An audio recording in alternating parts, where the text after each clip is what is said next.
Cheers. Um, I have two things. Well, more than two things, but for right now, I have two things that I want to bring up. One, people who review beers on the internet don't know what the fuck they're talking about because I got this right here. This guy right here. It's called.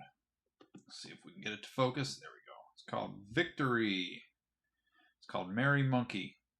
And this one is a Belgian style ale with cranberry, orange peel, cinnamon, and nutmeg, which sounded delicious, except for its ass. It's all right cold. It's okay. It's not bad cold, but yeah, they sell it at the store at room temperature, and most beers are if they're good at room temperature, they're usually fine. Or if they're good cold, they're usually okay at room temperature.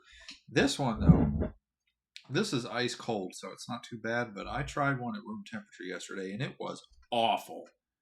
It was god awful, and I am severely disappointed at the people online who reviewed this beer and gave it a 90%. Well, 88%, but round up 90. Gave it a 90%. I'm like, excuse me? What? You guys don't. What are you talking about? It's ass. Like it's. I mean, admittedly, you could probably call this good ass, but it's still ass. Like it's terrible. I'm very disappointed in them, as I drink it anyway, because this wasn't the cheapest beer, and I refuse to throw money down the toilet. So, suck it up, Buttercup. I guess. This is why I'd be good in the military. Well, actually, I'd be terrible in the military, but I'd be good with the food in the military because, I have a love of eating food, a love of good food, but my standards for what is edible are really low. So, the food in the military would be all right for me. Everything else I'd hate, but, the food, it's fine.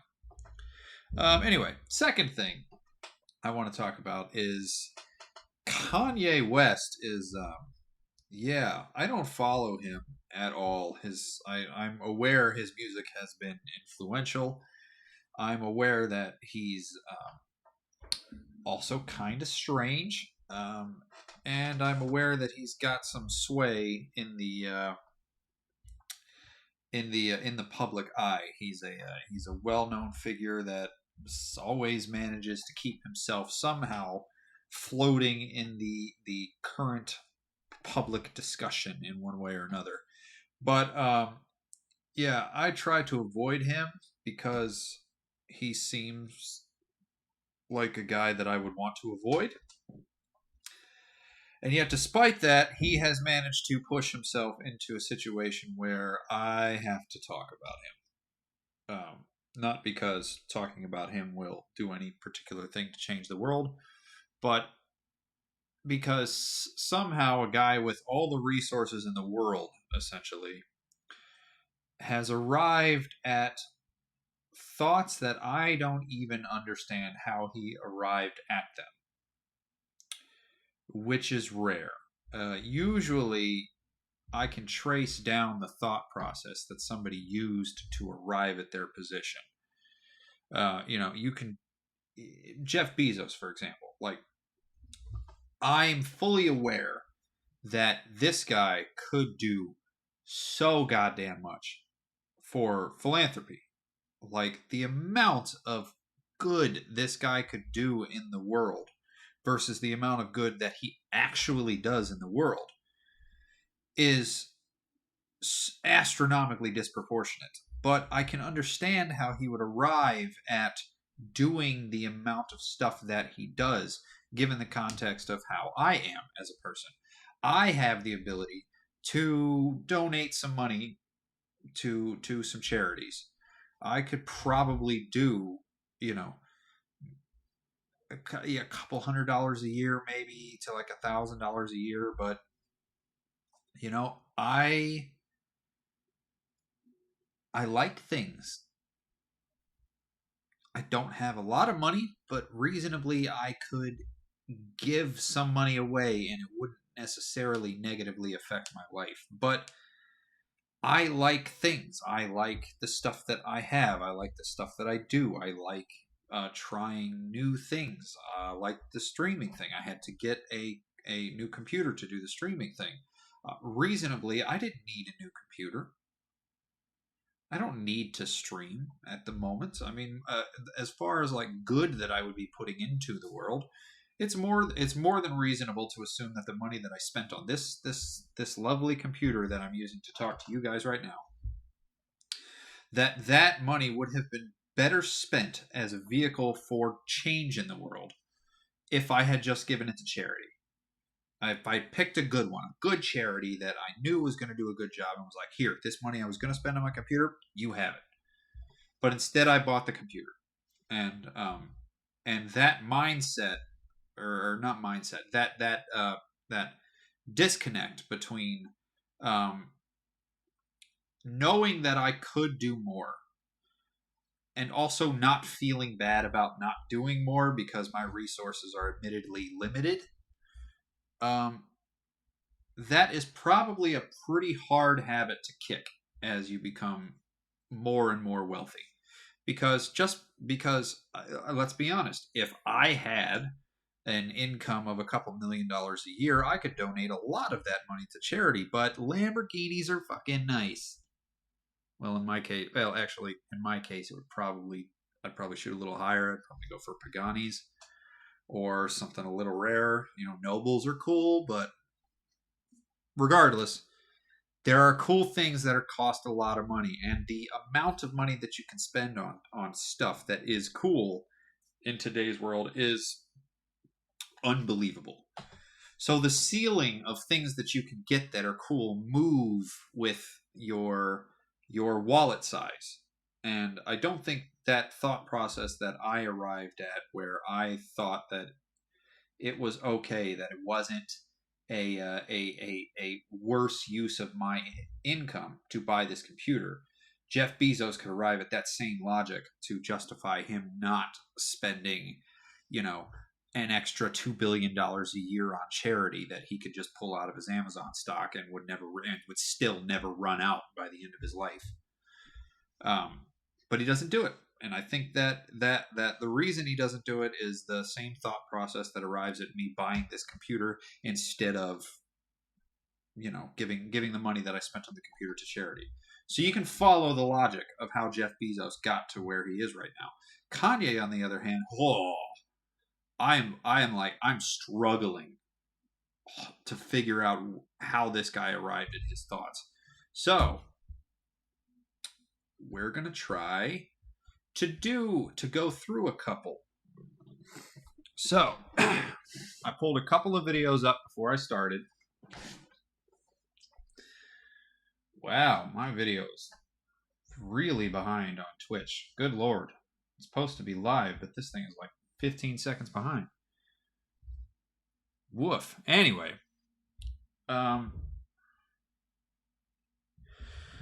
we'll run this video right here. We got a couple of them picked out one at a time, and we're gonna go through them and see what random stuff I can say about it. So it's basically get a semi-influential black person to become the face of a white company. Yeah. Right. So that means like in the design world, in the art world, they actually would pick artists that were less talented than other artists based on their influence, not based on their actual work. Okay, so this one threw me for a loop because it's Kanye. Kanye's music has been massively influential, but if we're being entirely honest with ourselves, Kanye's music is not particularly musically inspired. Like, from what I hear, musically it's fine, or not musically. I mean, lyrically it's fine. But from what I understand, Kanye's not really breaking any like ground that hasn't already been broken at any point in time. So if you're talking about, this idea that he's bringing up here that like it's not a merit-based society, that the people who are the best don't get the spoils of being the best. It's the people who can sell themselves the best, the people who have the most influence, the people who can sway the population as effectively as possible.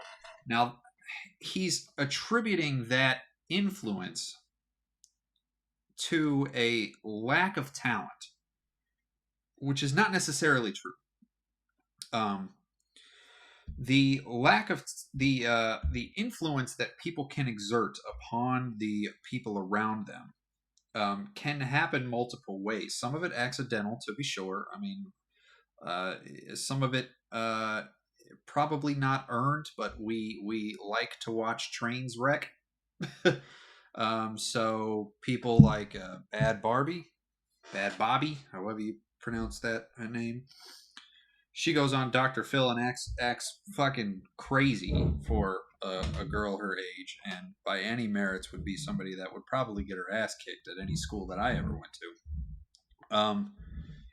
But because it's ridiculous, because she's a train wreck, we like to watch it. But that's not intentional on her part. That's not talent per se. That's just a particular combination of personality traits that makes you entertaining to people, or entertaining for people to watch. But then there are other people who are influencers that the talent of being an influencer is massive. Like, that's where their talent lies. A good example would be Katy Perry. Like, Katy Perry's an okay singer. She's not particularly great. She doesn't write most of her own music, as far as I know. She's not a particularly notable dancer, but she has a personality that she's cultivated. She has a look. She has a behavior. She has a certain eye for detail that helps her overcome I don't want to say deficiencies, because she's better at all that shit than I am. So who am I to judge? But her lesser standing as a performance artist than other people are, like Taylor Swift writes all her own music. I don't particularly enjoy her music, but she does write her own music, which is something Katy Perry doesn't do. Bruno Mars, he wrote music for other people for a long time. He has a ridiculous vocal range. Most rock bands write their own music. Katy Perry is basically just a performer, and she's not even, as far as I've seen, a particularly notable performer as far as talent of performing. Her talent comes from her ability to sell herself, her ability to influence. And Kanye is the same. I don't get it. I don't understand his criticism of people who are more influencers than they are talent. But then again, over the years, Kanye has professed his aggressive love for his own self. So perhaps that's where it comes from. I don't. But it just feels like a conflict to me, because Kanye hasn't. He's not gonna go down in history as a watershed figure in music. He'll be remembered as a good artist, unless he grenades it all like he's currently doing. But he's not the epitome of music making. He's good. At least as far as I know. I never really, anything I've heard from him I thought was pretty mediocre. But I'm generally a rock and roll sort of musical theater, sort of folk music kind of guy. So he doesn't really play in my realm. So I'm not a good judge of that. So if I'm off base on his level of musical prowess, I can't help it. I'm just going off of what I see. If you guys have a different opinion, then feel free to have a different opinion. It's fine with me. But in my view upon him, he is mostly personality versus musical talent versus ability to make coherent points, to sell his ideas upon people. He seems mostly personality, mostly just a guy that does stuff to keep himself relevant. He doesn't strike me as somebody who's making it entirely on the back of his own music. He's certainly not Freddie Mercury. You know, Freddie Mercury had a lot of drama going on in his life over the years, but he basically managed to keep a lot of that private and still became like the biggest rock star in the world there for a little while. Because he was just that good. But there's nothing wrong with not being that good, but being a very good personal salesman. Anyway, yeah, I don't understand his disdain for influencers over people with like raw talent, because like being an influencer can also take a lot of talent. Because everyone is vying for influence and an opinion. Everyone is afraid of losing their opinion. So with Nike, right? Nike is as famous as, you say Nike's more famous than PayPal, beer. right? Yeah. Oh, that beer. Right. What number company do you think PayPal is? I don't know. Number 4. Overall. First off, Tucker is so fake. This guy is so fake. Like, what is PayPal? I don't know. Yes, you freaking do. You own stock in all the top companies. Hush up. Oh, overall, you got, well, you know what the number 1 is, right? It's Apple. Yeah. I'm forgetting number 2, but number 3 is McDonald's. Then SpaceX is maybe 6 or 7. It's really interesting that as lit as Elon is, his previous company is actually still worth more than SpaceX. So what number company do you think Nike is, the Nike? Number 321. It's not. Okay, so I stopped there because he threw out a lot of like specific bits of information there. That Tucker Carlson, being on Fox News, the most watched news channel in the country, has the resources to check on at that moment. He could have somebody in the background going, look, if this guy starts throwing out any kind of facts and figures, look it up, check it, make sure it's right. You know, we don't want to mislead anybody here, no matter how small the little nugget of information is. Get me the answer so I can straighten this out. And instead, he just stares at Kanye. Like Kanye is speaking some kind of like gospel truth here. He says PayPal's the number 4 company. He says SpaceX is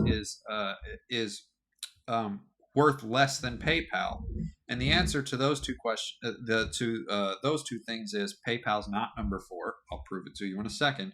And second off, SpaceX is not even a public company. Elon Musk owns all of SpaceX, or at least most of SpaceX. I'm not entirely sure what his ownership rate is, but it's his company. He owns it. It's not on the market, and therefore, if it's not on the market, it can't have a massive market capitalization. Now, perhaps he meant Tesla, but he did say SpaceX twice. And Tucker Carlson did not correct him on that. Tesla is a public company. It does have a market capitalization on the stock market. And that's what Kanye is referring to, is the value of a company on the stock market. So let's get to the top 100 companies on the stock market by market capitalization. That is this page right here. Now, he said Apple was number 1. This is true. Apple is the most valuable company in the world. The next one is Saudi Aramco, which I believe is a Saudi Arabian oil company, but don't hold me to that one. I feel like Saudi Arabian oil companies are mostly owned by the Saudi Arabian government. I don't feel like they would trade them on the stock market, but maybe I'm wrong. Third one is Microsoft, not PayPal. Fourth one is Google, not PayPal. Fifth one is Amazon, not PayPal. Sixth one is Tesla, which potentially is the company that he was just talking about for Elon Musk. And you'll notice PayPal is not on here. So let's keep going. Down to number 20. None of these are PayPal. Not a single one.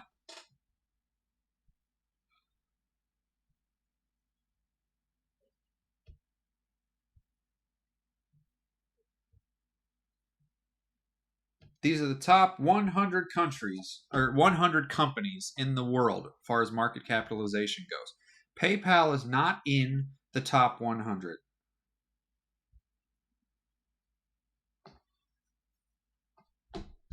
So, what's his point here with Nike that he's making?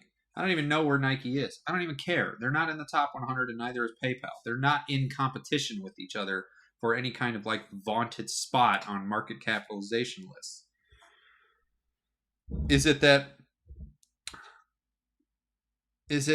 What's the point in bringing this up? You know, first off, he gets his numbers wrong, and then second off, if getting his number wrong doesn't support his hypothesis. But let's continue, see where this goes. There to be as big a financial company as it can be, it's there as an influencer because black people love Nike. So Nike is like a company that is redlining and gerrymandering black people. So the reason why Gap wanted me to go to Gap, it wasn't based on, oh, we need to get our stocks up. You know, it's like these companies, when they've been around for a long time, Gap's not like, they're like, we're in the rag trade, we're never gonna be Apple. And everyone, all of these American companies somehow took this deal where they start putting in these really awkward, weird number kind of CEOs. Like Nike's got one, the Gap. Okay, so he made what could be described as maybe 3 points there. He started talking about how PayPal is worth more than Nike. I don't know if that's true. They're not on the top 100 list, so who gives a shit? But Nike has more influence. Okay, what's your point specifically? Then he starts talking about Gap. It seems to be a completely separate point about how Gap has given up on trying to be Apple. They're not going to be Apple. All right? What does that have to do with anything? Like, these two things don't go together. And then he starts talking about, go back and make sure I don't screw this up. Like Nike's got one, the Gap had one. So then he starts talking about CEOs, like having awkward CEOs for companies, whatever the hell that means. It's like these companies are interested in making more money. They're not interested in competing with Apple. Nike and the Gap and all those other companies are perfectly content with not being the next Apple because they know their market. They know that the energy is not there in the stock market, and that's what drives those prices. So like, hiring a new face for your company is not going to necessarily reflect particularly well in your stock price. It might, it could, but stock prices are based entirely upon the feeling of the investors, which is why Tesla is worth more than Ford, even though Ford sells like 20 times the number of vehicles that Tesla does in a year. They make like 20 times the money that Tesla makes in a year. Like, Ford is a massive company that's not even on the top 100 list. And like, their raw size, their raw asset value is so much bigger than Tesla is. And yet Tesla is like what is it? What was it here? It's what the hell? I don't even know what I just did. It's the sixth largest company in the world by market capitalization, even though it's like they've got 2 factories that produce cars in the United States. Or in North America, sorry. They've got 2 factories that produce cars in North America. Ford has engine factories and car factories and truck factories and assembly lines for fucking commercial vehicles and like so much stuff. And they're worth significantly less than Tesla is on the stock market. So like, again, these are like 3 separate points that don't go together. So you just came from Paris Fashion Week. You just landed, and you have a lane. Okay, so that one's over. Oh, I'm on the wrong page. That's why. Okay. It didn't work out.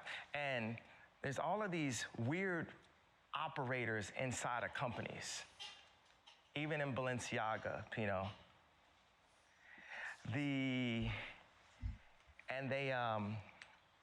They're just there for control. Steve Jobs talked about it. It's the most important thing you can have is control. Look at me, all the money, all the influence, and I have to act a complete ass to have any say-so of anything that my children are doing. Because Okay. Two things. One, what he's talking about now has nothing to do with the point that he didn't finish a second ago.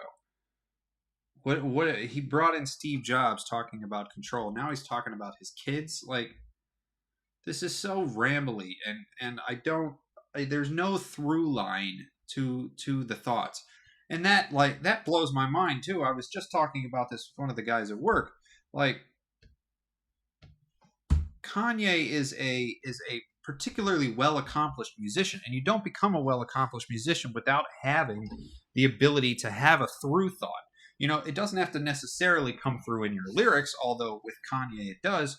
But in order for your music to resonate with people in some way, it has to have a direction. It has to have a thought that permeates through the music. And so there's like, in order to make the art that made Kanye famous to begin with, he had to like be able to run a complete thought all the way through. Even if he did it by accident, the ability is there. He did it multiple times. So it amazes me that a guy that has the ability to get all the way to work through a process with an intended purpose all the way from beginning to end and end up with a product that is, you know, for all intents and purposes, good according to what everybody who likes Kanye says. Again, I'm not a Kanye fan, but you know, his music has a lot of influence. A lot of people like it, so it must have a through line of thought from beginning to end. And then his like personal beliefs are so like just scattered. And I see a lot of people like this. This is part of the reason I wanted to talk about Kanye, is because I know a lot of people that think this way, that don't take a second to try to run their thoughts through like the internal human like pattern recognition software. Okay, does my thought process or have a consistent line all the way through it? Does it break down at any point? Do I have internal contradictions? What do I believe that might conflict with something else that I believe? Is a belief that I have about something nonsensical once compared to a different belief that I have about something else? A good example is people who vote for politicians who say they want small government, and then when big government is the answer to the current problem, like when gas prices are high, they're like, "Oh my God, do something, government, do something." But they've been voting for people for 50 years that are implementing small government policies, and then when big government is the answer, they're upset that the politicians aren't doing the big government answer. It's like, well, do you see the breakdown? Do you see the thought that you have do you see the two thoughts that you have had that don't mesh? Like these screws are the hole that you're trying to put the screw in is threaded the opposite direction. Like, it's not going to work. They're trying to put a right-handed screw in a left-handed hole.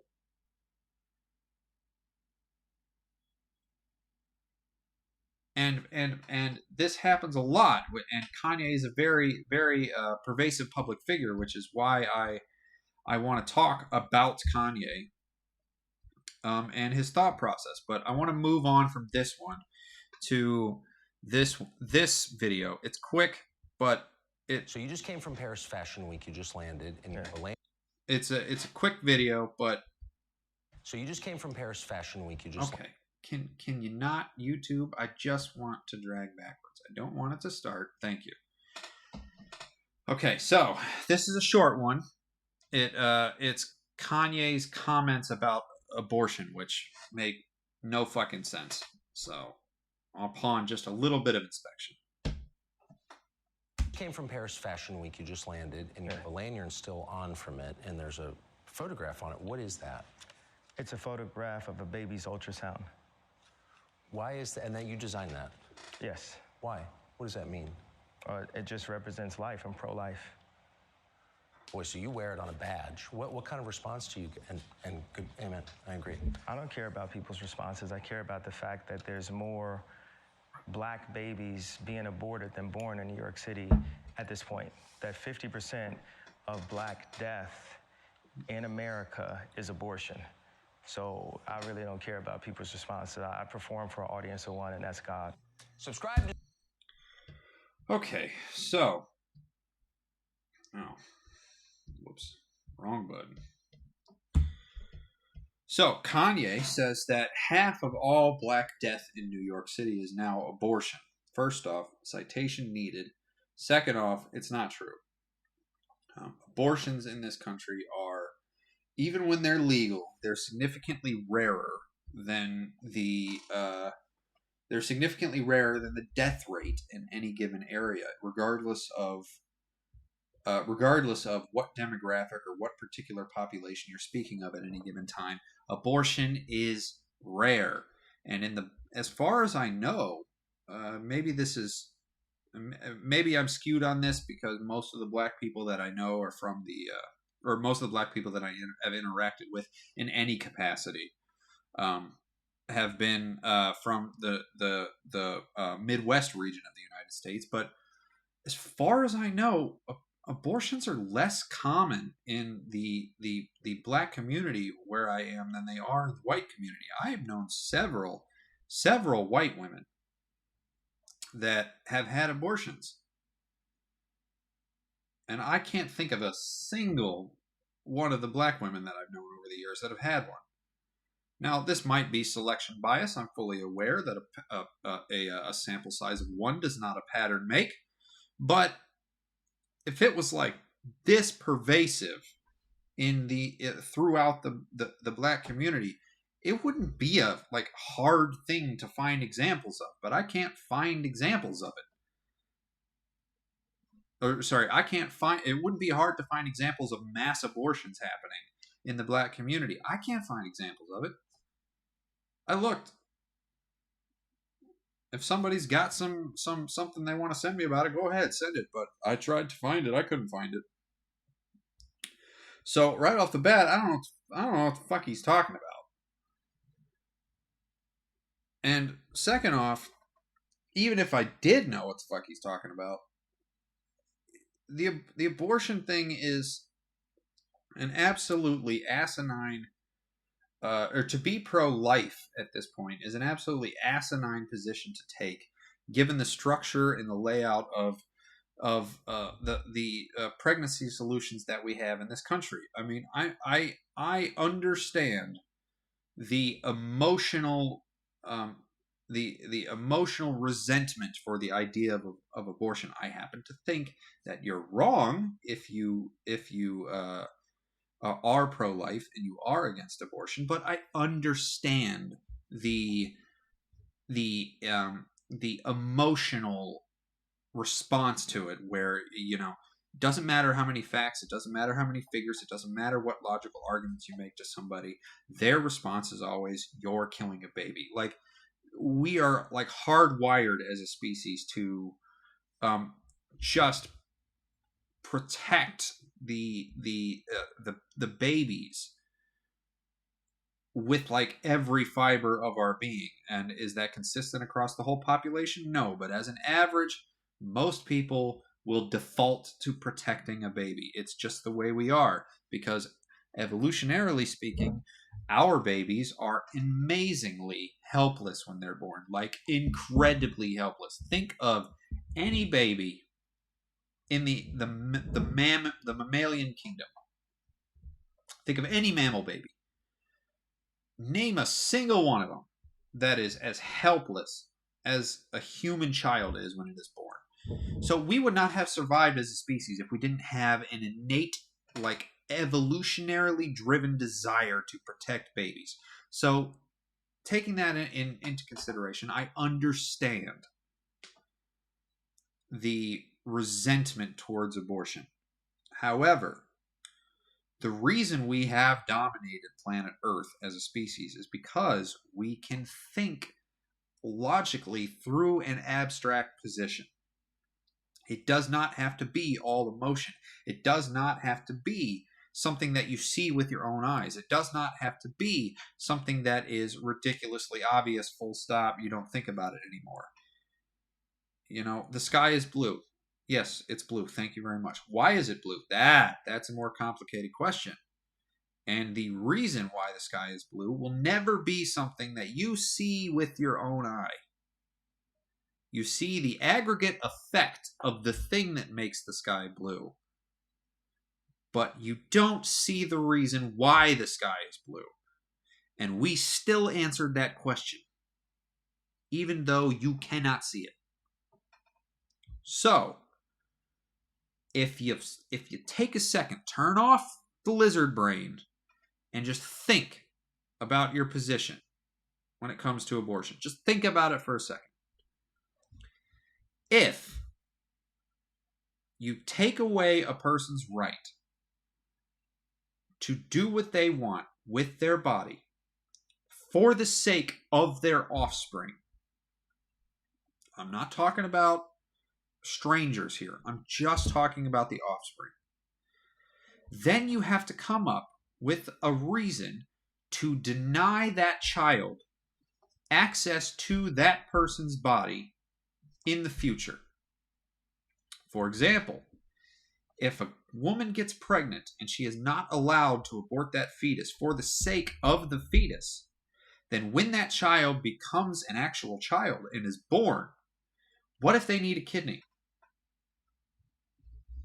What if that child needs a kidney and the only person available to donate a kidney, and that is a match, is dad?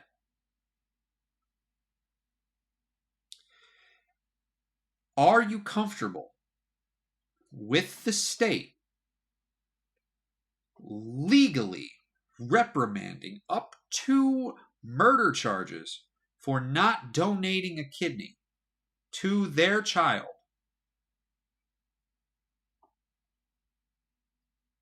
even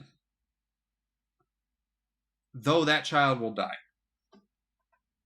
The child will die without the father's kidney.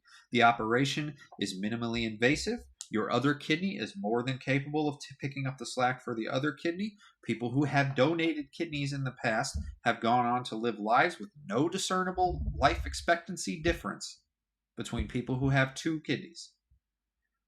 So the father of that child could give their kid a kidney.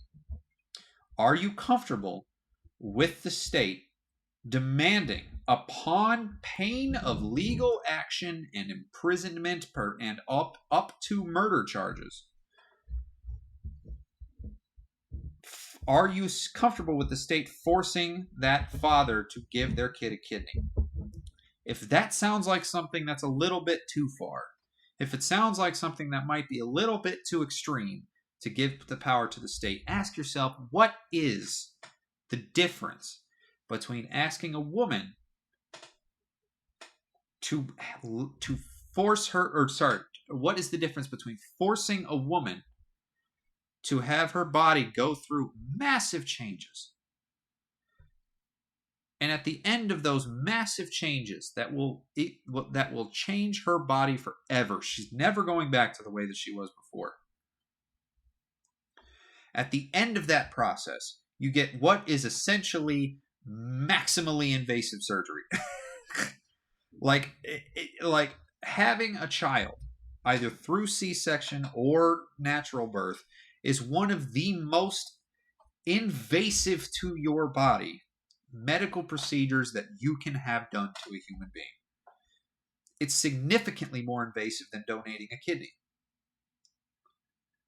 And if you think that it's fine for the state to force a woman to do that, then ask yourself, what is the difference?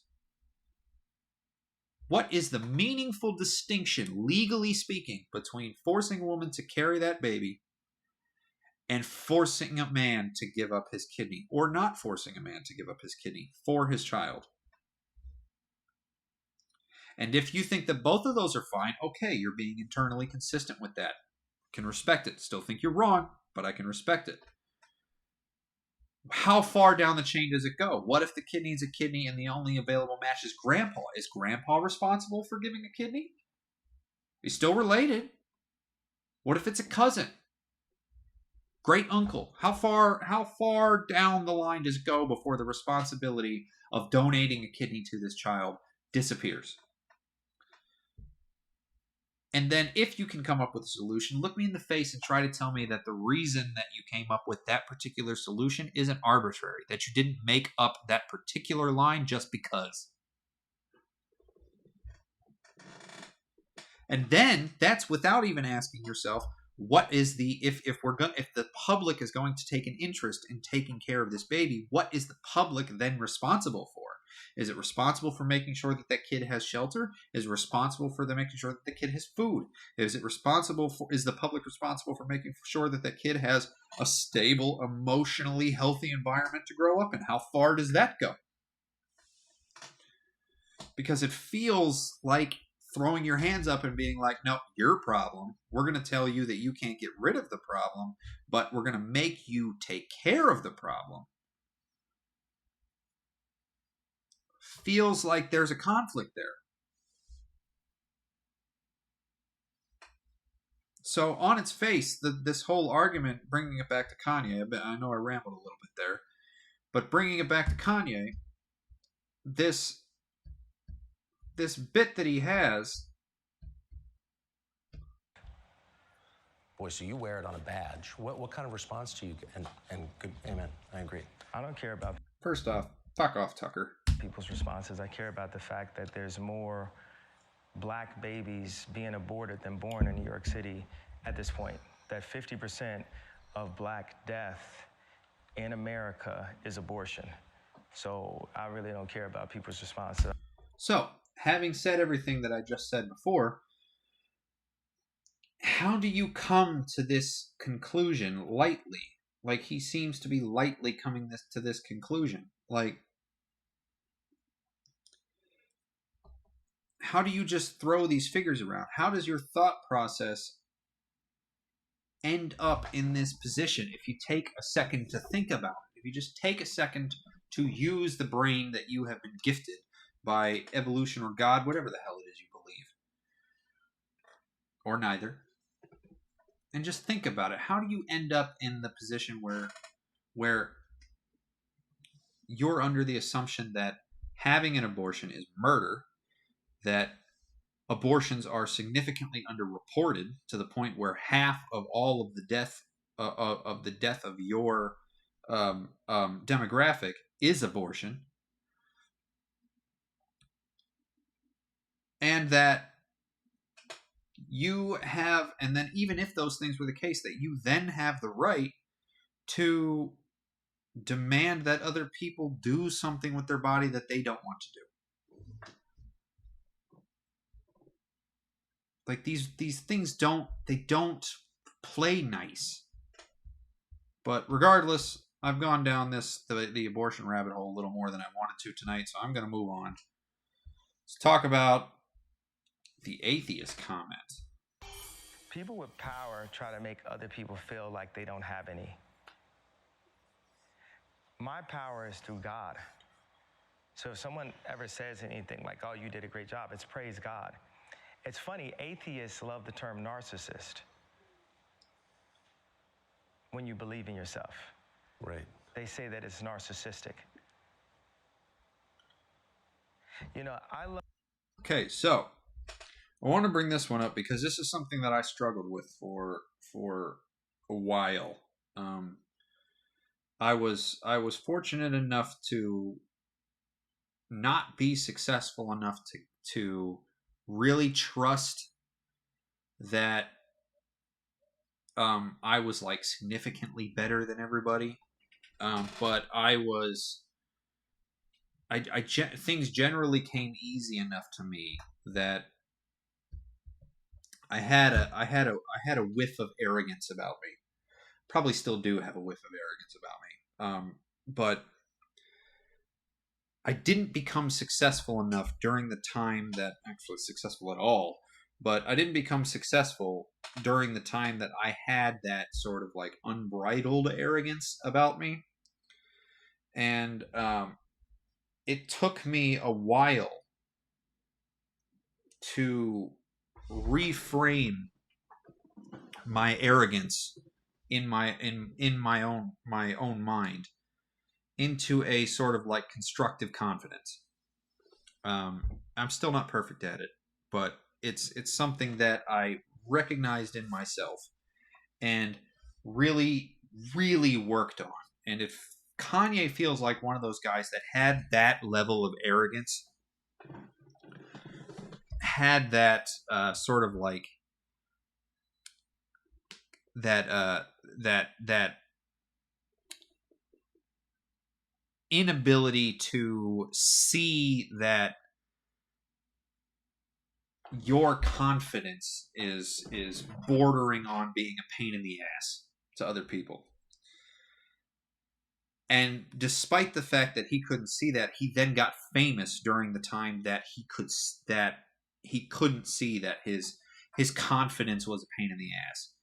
And as a result, his confidence became heightened because he became successful. His level of confidence was reinforced by the success that came his way. And as a result of that, he never got any sort of like taste of the real world where your confidence is shaken, where your level of arrogance is revealed to you in some sort of like visceral way. I have had those moments. I have come to the realization that while I always assumed that there were things that I was bad at, there were things that I didn't know, there were things that I didn't understand, there was an inherent assumption in the way that I thought years ago at this point that most of the people that I interacted with probably weren't informed on things to the level that I am, because I have a sort of like like this never-ending desire to like understand things. But so I'm constantly like grabbing like bits of information from all kinds of parts, all kinds of different disciplines and things, and sort of like smashing them together into this grab bag of things that I understand, which at this point has made it so I'm fairly confident that my picture in my head of the world is pretty internally consistent and also externally consistent. I think that I have a fairly good idea of what's going on around me at any given time, but I'm still surprised, and I know that I can be surprised, and I know that people can surprise me, which was not something that I knew at the time. I assumed that nobody that I came into contact with could surprise me. You either just were evidently more informed than me, and I couldn't compete. Like, I would never dare get into a science argument with Neil deGrasse Tyson. Like, he's just clearly beyond me. And that was the case back then, too. But you had to be at that Neil deGrasse Tyson level for me to give you an inch of assumption that you were on my level.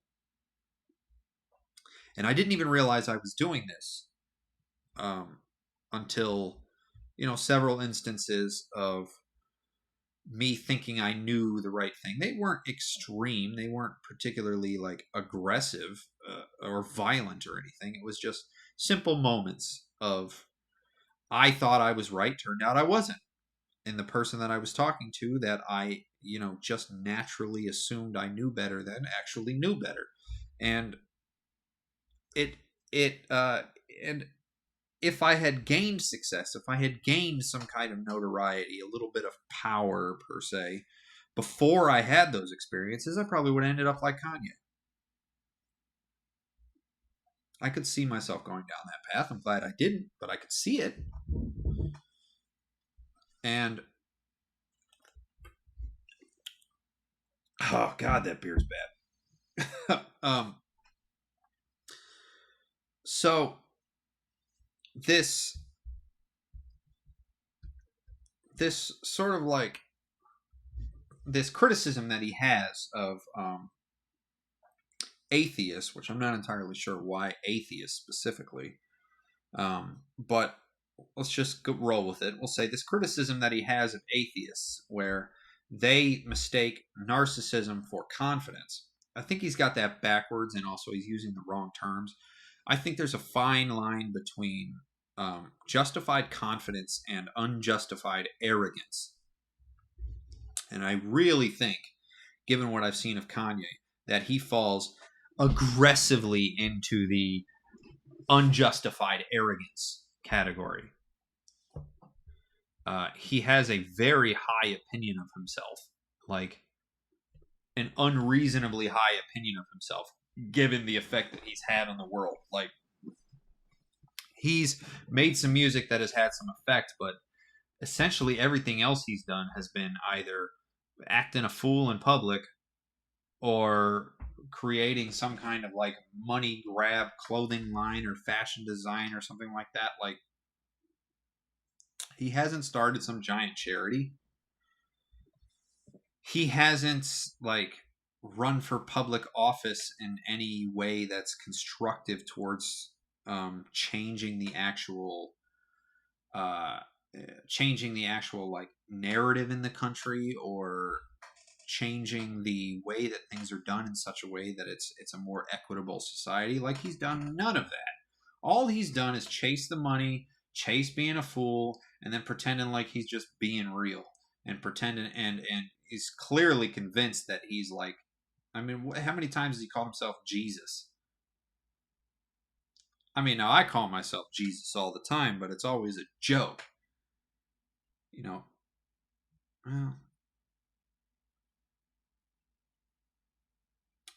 now that I say that, I don't actually call myself Jesus that much. I call my boss at work Jesus a lot. But I call him Jesus because he's directly below the owner that I call God. So, yeah, I got on a ramble there and said something I didn't mean. That's the first time on stream I've had to second guess what I said. Huh. That's that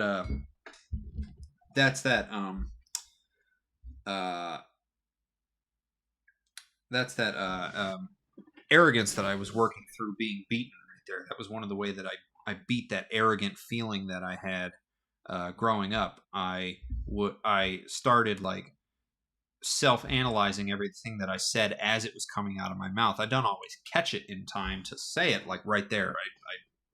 I screwed up and I said something that I didn't mean, or rather wasn't entirely true.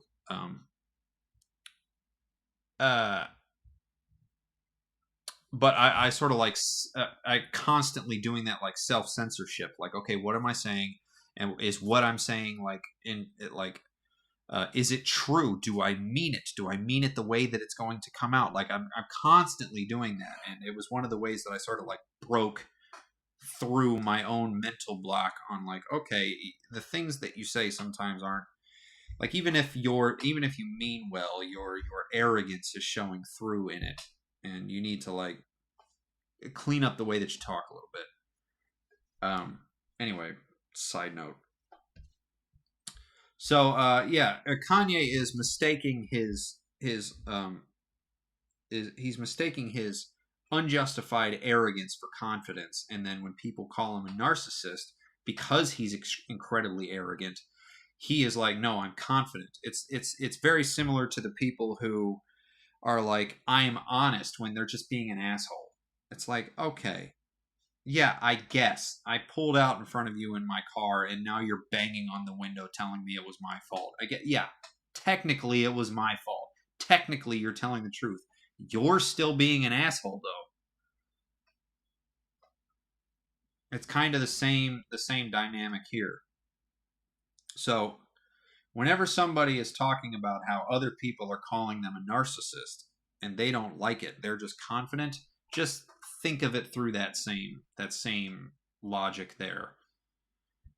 So now we need to move on to his anti-Semitic post that he made, which is nice. So he posted on Instagram, which then got his account locked on Twitter. Oh wait, hold on.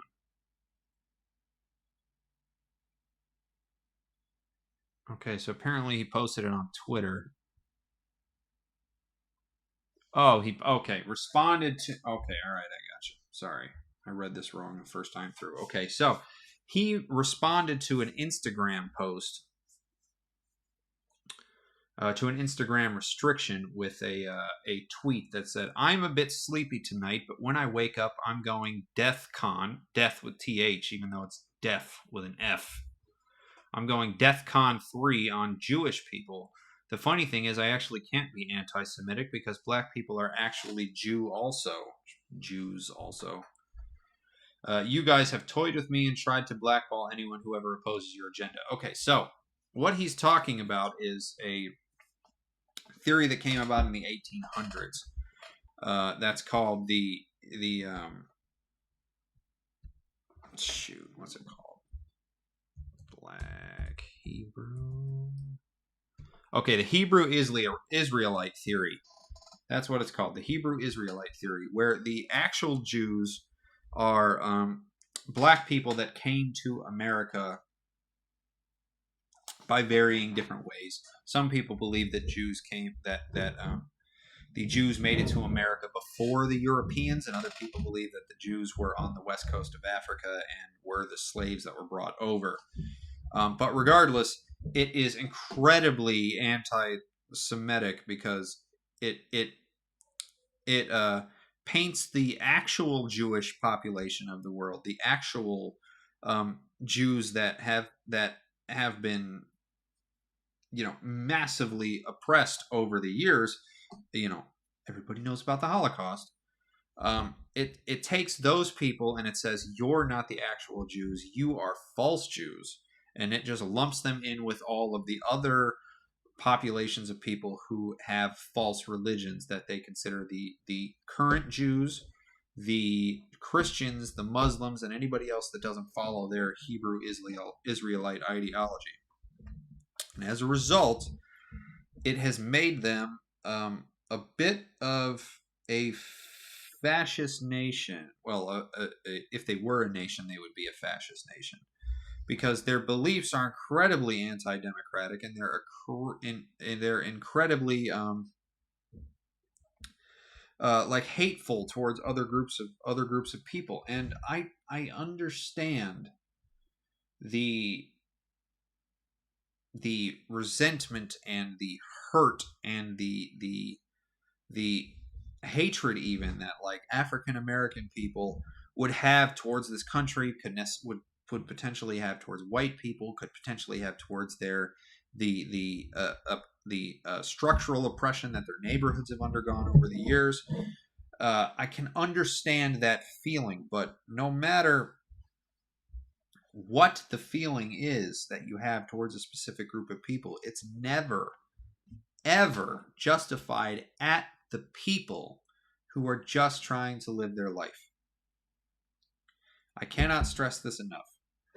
Jewish people are just trying to live their life. Black people, same thing. Most white people, same thing. Well, most any group of people. They're just trying to live their life. So blanket statements about like your people are the best, other people are awful, white people have committed terrible acts over the years. It's like, even if there's a kernel of truth, in what you're saying, especially with the white people have done terrible things, because they have. The vast majority of white people, the vast majority of black people, the vast majority of pick a demographic are just people trying to live their life and work inside the system that they're inside of. So blanket statements about them, especially blanket statements of hatred or denying people who they are or trying to do revisionist history in favor of whatever it is your beliefs are at the time, they're always bad. And Kanye seems to ascribe to a belief that is trying to erase several people's history in a very fascistic kind of way. I mean, they think that the Jewish people that came to America were actually in West Africa, but there's no evidence, anthropologically or culturally, that anywhere in West Africa has ever been Jews. So, they're talking about their heritage, about the Jewish people coming from Africa, when there is no heritage on the west coast of Africa for Jewish people during that time. Jewish people did not exist in Africa at that time. There were so many other cultures and religions and languages and countries and tribes that if you ascribe to this particular view of history, just get wiped out. And it's not cool.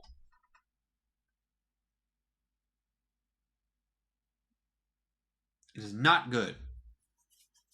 And I implore anybody who has listened to this stream all the way through, do not listen to Kanye West. Pity the man because he's lost. He makes no sense. He's incoherent. He's clearly struggling with the fact that he's getting divorced and he's having trouble seeing his kids. As far as I know, he's having trouble seeing his kids. He's clearly struggling with a lot of stuff right now. And pity him, but do not listen to him. Do not hate him. Do not